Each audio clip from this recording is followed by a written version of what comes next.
Thank you, Ms. Mitra. Thanks a lot. Uh, and thank you for having me here.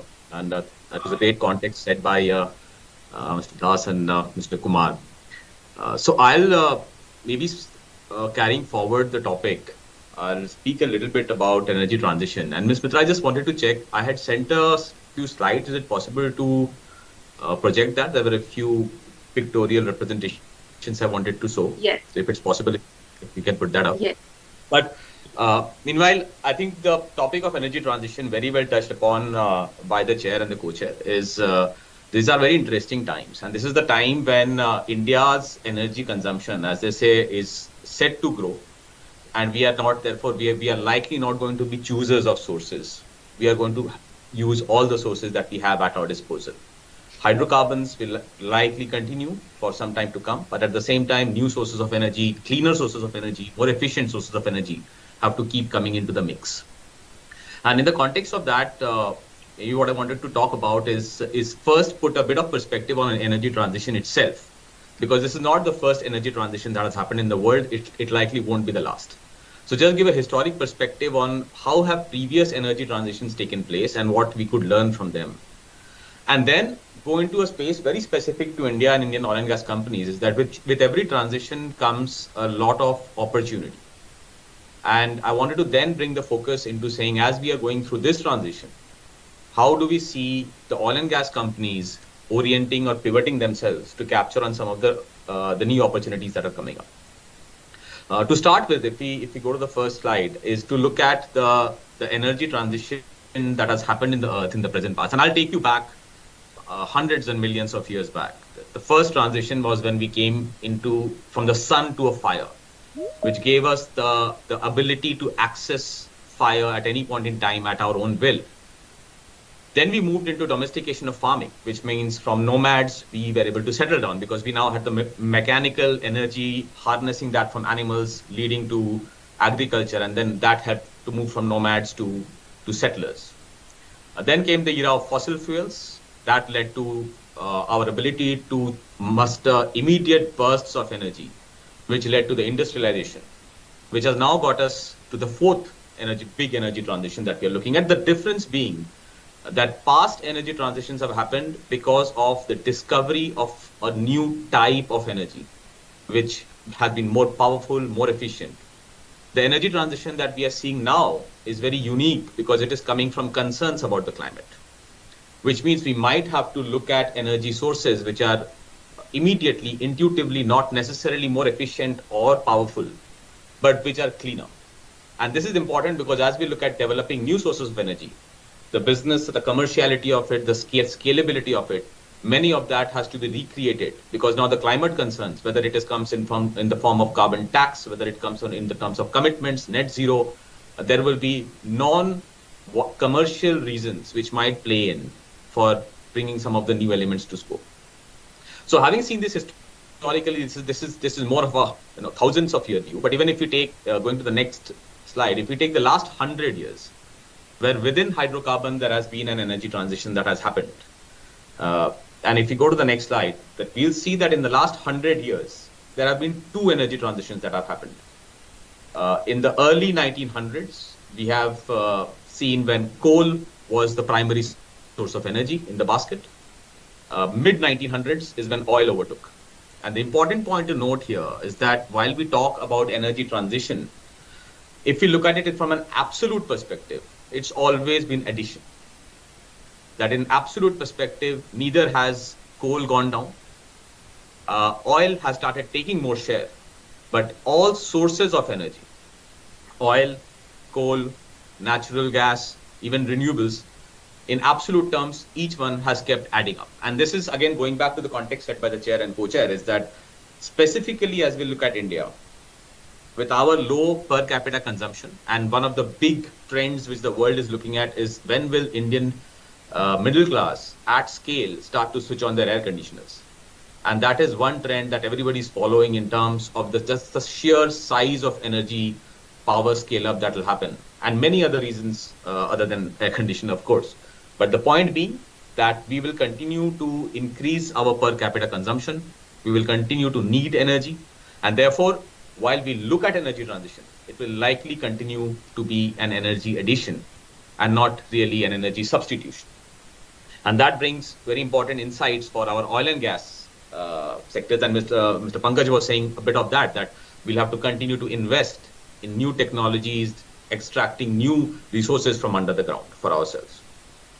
Now, going into the next one, whenever we see these are all in the past. Now, how do we future gaze into how is the future going to look like? And that's where the uncertainty lies. And we see the world in three different scenarios. One is the black world, in which we continue to be relied on coal and oil. And this keeps shuffling between countries shutting down their coal mines and reopening them. So one part is, how much will the world really care about climate? Will we start taking affirmative action, and at what pace? So black world means greater dependence on coal and oil. Possibly this is what we have seen in the past many decades. A blue world, which again Mr. Das also talked about, it's the gas economy, where we have made commitments about moving from a 6% to a 15% dependence on gas. And gas has been talked about the bridge fuel for a very long time. But this is dependent on new discoveries of gas, low gas price, and switching to gas in areas like petrochemical and power at scale. So a blue world is what was being talked about for a very long time. Specifically in India, it still is. The question is how much of that blue world will play out in the future. And the third one is the green world, where we see adoption of renewable, electrification of transport, significant R&D into energy efficiency, and at-scale adoption of the new energy and new energy efficient measures.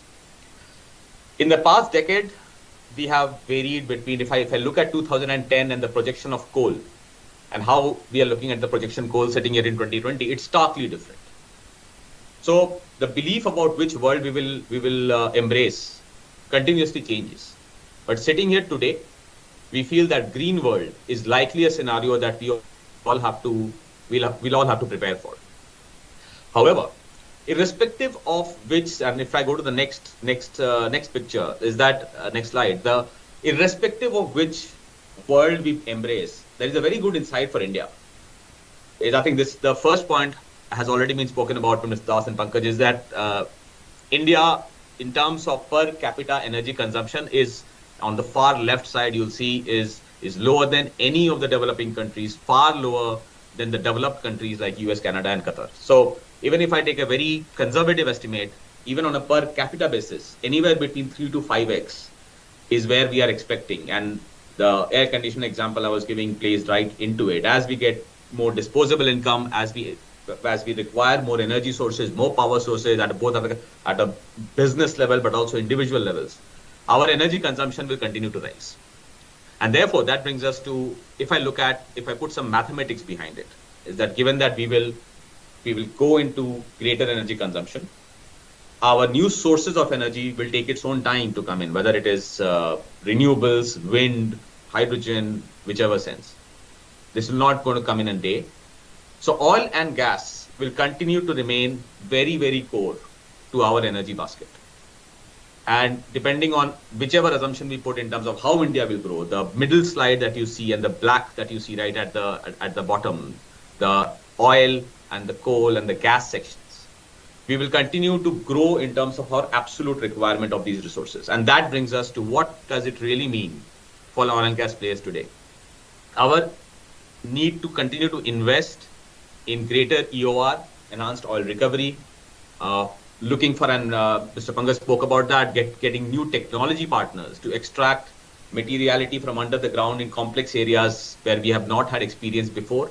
Those investments will continue to happen. There is an urgency to expedite, accelerate whatever we have under the ground in terms of hydrocarbon. But at the same time, we will also see that the same graph also shows that renewables and other sources of energy are going to play up. So which means that what is the kind of opportunities and optionalities we start creating as oil and gas players for us to capture that value. And if we go to the next one, we'll see there is a whole host of opportunities which opens up. There is at far left, we have elements around advanced materials, robotics, smart meters, SaaS solutions, electrolyzers, which are going to become more and more important as the world moves towards the green world. and with new sources of energy coming in.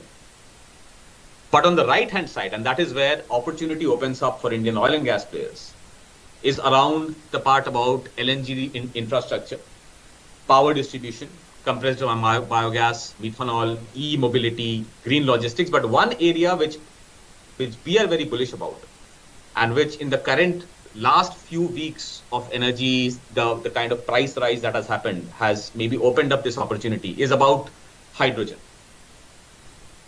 And maybe I'll spend a little bit about why we feel that hydrogen is one very important sector coupling instrument. We all talked about that there is a need to generate more green electricity. And then there is this element about downstream energy consumption. And the two often don't speak to each other. Renewable energy is often very dependent on the weather, on the climate, on irradiation. Downstream sectors needs energies at a continuous pace. They can't be left to the vagaries of the nature. And the last few weeks has exposed that breakage, that discontinuity. So for example, in the last 5 years, oil and gas investments have gone down by about close to 40%.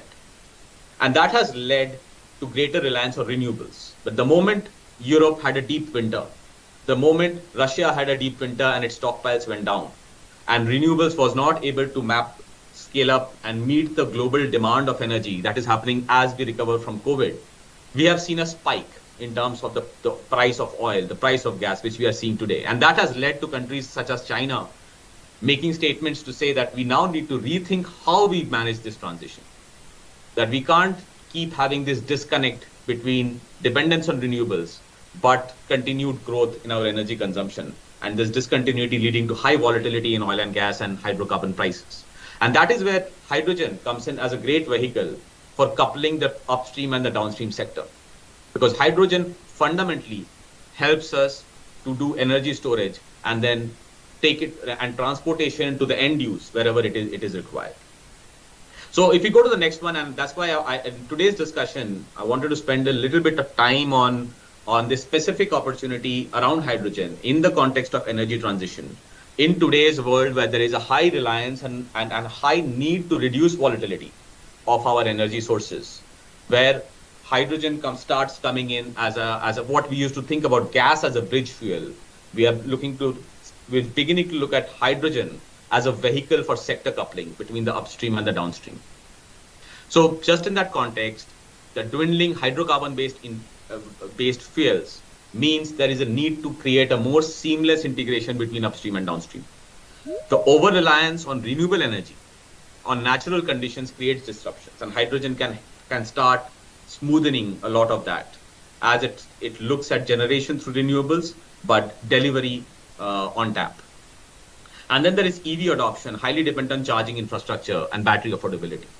So in that context, green hydrogen is one thing. And even as a country, now we have launched the National Hydrogen Mission. We have taken the 1MT commitment on India manufacturing green hydrogen in the next few years. So we are also opening up to this specific opportunity.